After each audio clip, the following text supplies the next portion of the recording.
I'm going to follow up on the state and legislature. Northwestern University's Kellogg School of Management recently released a paper that, assuming an 8% annual return, has the Pennsylvania State Employees Retirement System running dry by 2023. That's 13 years from now. The year after that, projected payouts would be $10.9 billion, or roughly 34% of tax revenues collected. How do you fix that? Well, a couple things. First of all, recognizing why we have the problem. We have a problem right now because the state and local government didn't do two of the three things you need to do to keep a pension fund healthy. The employees put in because they have to by law, by payroll deduction. But most employers, the state, local government, school districts, in the good days, they would take the pension funding formula and use it to balance their books instead of putting it into the pension fund. And now we're paying the price for that. And then in 2001, for whatever reason, a prior governor, prior Senate, prior House gave away the store on benefits. They decreased the vesting period to 5 years. They increased the multiplier from 2 to 3%, and they wonder why we have a problem now. We, for starters, have to roll back all those benefits to pre-2001 levels immediately, day one. And I will do that as governor on day one if they don't do it before I get there. They played with it and they skirted with it, but typical Harrisburg fashion, they didn't pass anything. We got to roll those benefits back immediately because that's one of the problems. And I'm prepared to keep everything on the table for new hires, but also recognize that if you want to salvage a defined benefit plan, it's got to be reasonable contribution by employee and sustainable benefits over 40 years. We don't have that now. And if we're going to have it, we got to change all of those. Go back to something that's sustainable so we get rid of that spike that's coming due. And new employees are going to definitely come in with a whole new system, it looks like, because there's no money. This thing's broke. But we have to roll back those benefits. By the way, once again, I'm the only candidate running for governor that has to deal with these issues. You know, when I got elected, it took over 7 years ago, I had a port authority. My transit agency was going bankrupt because we had bus drivers that were allowed to retire at 48 years old and get health care and a pension for life. That was their contract when I got elected. I took that on, and I challenged and asked to make sure that we renegotiated because it wasn't sustainable. It was a 6-month fight, and we got a $96 million concessionary contract. You now have to be 62 years of age, work 30 years, or if you don't have those two numbers, you got to work 35 years. We got a $96 million savings in a 4-year contract, and we saved the bankruptcy. They're the kind of things you got to do. We got to roll things backwards to what used to be normal and sustainable benefits we don't have anymore. I have an addition to that question. Currently, when a state employee is to retire, they're allowed to take out a lump sum of money that they had contributed into the pension fund. I believe it's, I don't think, whatever they contributed. Would you recommend that they continue to do that, or would you suggest that they no longer are able to take out the lump sum once they retire? I think I'd be willing to put that on the table to find out what's the best way to preserve the value of the fund. And if that means we got to change those rules, and it's better not to do that, then I would do it. It's just like when I got elected, Philadelphia's fighting this now, but the transit agency that I inherited had this drop program. You follow the drop program, everybody follows that. It's a situation where you can actually retire for a day, then be rehired, and for 4 years you can take your pension and your pay at the same time. Your pension goes into a savings account, you still get your pay. When you leave, you get a big lump sum. Well, we stopped that immediately when I got elected. Those kind of things it's crazy. I mean, legislators now serve 5 years and leave. They get health care and pension. They get health care for life for their families. It's absurd. And it's not right, and those things got to stop. And again, the fact that I have no ties to Harrisburg, I always say I'm the Harrisburg outsider.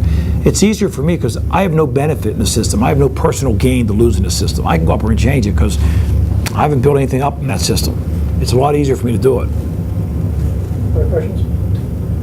2 of the platform statements I read about promoting energy independence and protecting the environment. Some people would say those are mutually exclusive goals. Talk to us about your ideas on energy right now. Well, let me talk generally about energy, and then I'm going to have to talk about Marcellus Shale, because that's both of your questions. It affects both of your issues. Pennsylvania is in a unique position, maybe to be the energy state of the country, and here's why. in my policy papers, I talk about even increasing the alternative renewable portfolio, energy portfolio. Right now, it's 8% by year 2024. That's some ridiculous low number. I think our goals can be a little higher than that. But also, we can't ignore the fact that we have a lot of natural resources. We still have a lot of coal in the state, and clean coal technology should be pushed and challenged by our best and brightest. Marcellus Shale is giving us an abundance of natural gas. We've got to make sure we get that right. Nuclear, I gave the example of Westinghouse. That's real jobs, 4,000 jobs. In this side of the state, 80% of the electricity is coming from nuclear power. Our side of the state, 55% is coming from coal.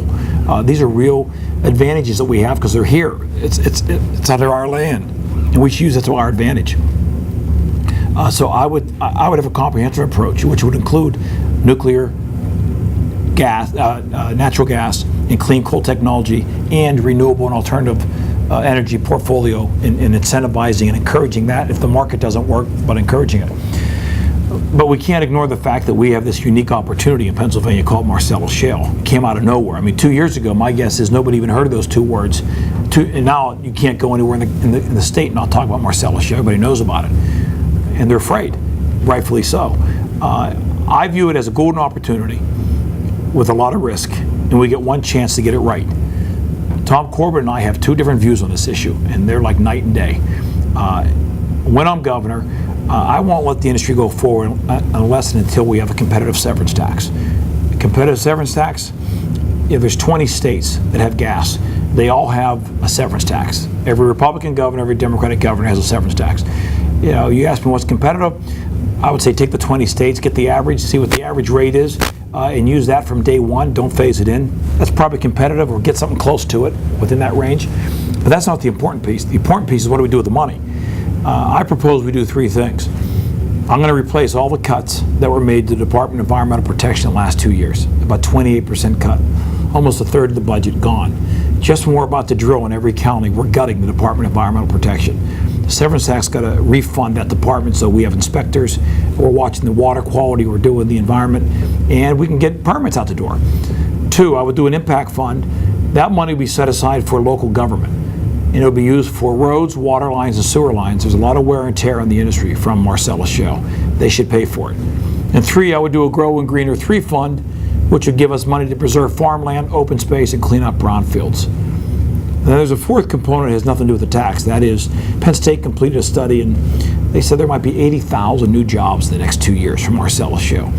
I think the governor has the right to say, we'll give you as many permits as you want, but we want you to hire Pennsylvanians. We'll train our people for these jobs. We've got high unemployment. We've got a lot of trained individuals. We have community colleges, vote tech schools, so we can train as many people as they need, but they should be hiring Pennsylvanians. We don't need Texas, Oklahoma, Louisiana people moving up here. We got enough people to do these jobs. If we do those four things, then I believe it's an opportunity. You know, this is a big fight that Tom and I are having in the campaign on the debates. He's taken a position that it put Pennsylvania as the only state that doesn't have one, which is, I don't understand why I would do it, other than he's taken $1 million now from the gas companies. And by the way, I've taken $400,000. To be honest with you, they're giving me money because they have to cover their bets in case I win. I get how it works. But I'm also not pushing a moratorium. I actually endorse the industry, but I want to do it in an environmentally smart way. And I think a severance tax, they know they got to pay it. They want to pay it. And if you notice, my proposal for the money, none of it's going to the operating budget. My proposal is that the severance tax should mitigate any problems that come with the industry. And that's why I do those three things. It's all about effects from the industry. Tom's position is no regulation, no severance tax. I guess the taxpayers pick up the bill for any problems that come from the industry. That's probably one of the biggest differences between the two of us in this race. And I think that that's becoming a bigger issue by the hour in this race. People are really focusing on this, and I think that's one of the reasons, not the only reason, one of the reasons my numbers are really moving right now. And in some polls, it's statistically tied, because this is a big issue, and I just think he's missing it. He's missing the whole point of this. What about those people who do point to New York State's moratorium and say, look, why can't we have a sensible time out here because of some of the reasons that you stated, because DEP was a little, I don't want to say slow to react, the funding wasn't there for them to react in the way that they probably wanted to. Why not a moratorium? The good news for us, the only good news so far, is that we're at the very beginning of a 50-year run probably. I mean, there are people drilling now, and I get that, and there's no severance tax, and they're getting away with paying nothing. But it's probably 3% of what we're going to be drilling in the next 20 years once we start giving permits. So we do get a chance to fix this yet. At least we're not 10 years into it. That's why if I get elected in 12 days, I'll make it very clear we're not going to move forward at a rapid pace until we get that severance tax in place, so we can ramp up DEP. That has to happen. If we don't do it, then we miss the opportunity from the beginning. And I would even hold back and not do any more leases on the publicly owned parklands and forest lands until we see what's happening with the private leases right now, what this impact is. I mean, there's been a lot of leases already in the public parks and in the national forest. We'll see what the impact is there. I think that's where we can slow it up a little bit, and at least deal with the private land and getting DEP up and running and see what's happening here.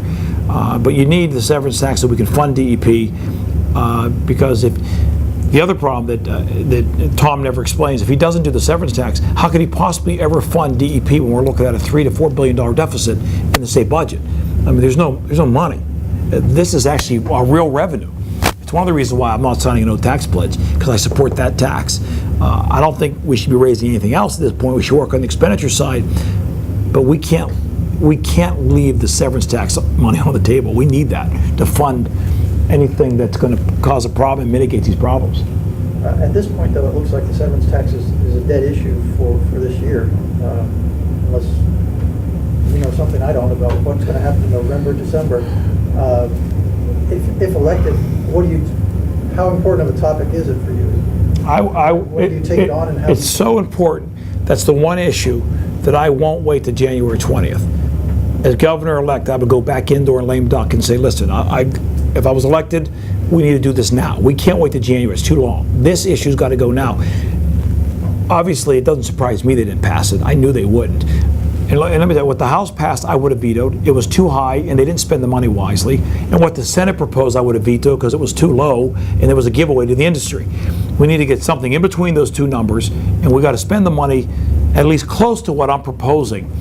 And I believe we have an opportunity to do that before January 20th, only because of how important and how the public understands this issue is out there. So obviously, I guess if I lose and my opponent wins, then you're not going to have a tax. We move ahead, full steam ahead, and the gas companies do what they want. Other questions from the group? Yeah. Moving on to a different topic. House Bill 1275, the School Property Tax Elimination Act, proposes to eliminate property taxes to fund local school districts in favor of a single state source. It's not necessarily the bill itself. What's your view on that issue? I actually testified in favor of that concept about 4 years ago in Pittsburgh when the House subcommittee came, because the property tax issue is really ground zero in Allegheny County. We're the Supreme Court case. And regardless of what my opponent's saying on TV commercials, the reality is I cut property taxes in my first year in office, and we're the only county now that hasn't raised them in 9 years. I mean, property taxes were a problem because my predecessor did 2 reassessments and raised property taxes $35 million. When I beat him, I said I wouldn't let that happen. And I blocked the 3rd reassessment, and we froze assessments because the counties around us, they haven't reassessed in 40 years. And I was trying to stay competitive with the counties around us. We were losing people every day. So that's number one. So there's 2 things on property taxes. If we never get to that bill, we still got to change the current system. The way we reassess in Pennsylvania is ridiculous.